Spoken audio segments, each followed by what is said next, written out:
June 1 శనివారము హనుమత్ జయంతి, ఆంజనేయ స్వామి వారి యొక్క జన్మదినోత్సవం.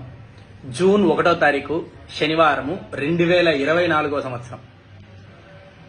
వైశాఖే మాసి కృష్ణాయాం దశమ్యాయాం మందవాసరే పూర్వాభాద్ర ప్రబోధాయ ఆంజనేయాయ మంగళం అని.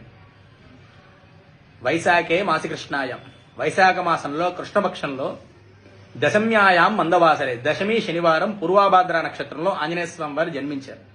అది ఈ సంవత్సరము జూన్ నెల 1వ తారీఖు శనివారం వచ్చింది. చాలా విశేషం.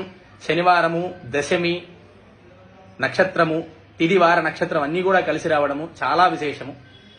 అందరూ కూడా ఆ రోజు ఆంజనేయ స్వామి వారికి ఆకుపూజలు చేయించుకోండి, సింధూరంతో పూజ చేయించుకోండి, చక్కగా ఆంజనేయ స్వామి వారికి పంచామృతాలతో అభిషేకం చేసుకోండి. ఆంజనేయ స్వామి వారికి అనుగ్రహ కృపా కటాక్షానికి పాత్రులు కండి. ఆంజనేయ స్వామి వారిని గనక పూజ చేసుకుంటే మనకున్న ఏలినాటి శని దోషాలు, మనకున్న రుణ బాధలు, కోర్టు కేసులు, పోలీస్ స్టేషన్ సంబంధించిన కేసులు, భూమికి సంబంధించిన బాధలు, అనారోగ్య సమస్యలు, భూత ప్రేత భయాలు, అనారోగ్య సమస్యలు, ముఖ్యంగా అనారోగ్య సమస్యలన్నీ కూడా తీరతాయి. ఆంజనేయ స్వామి వారిని కనుక పూజ చేసుకుంటే మనకున్న బాధలన్నీ కూడా తొలగిపోతాయి. జూన్ 1వ తారీఖు ఆంజనేయ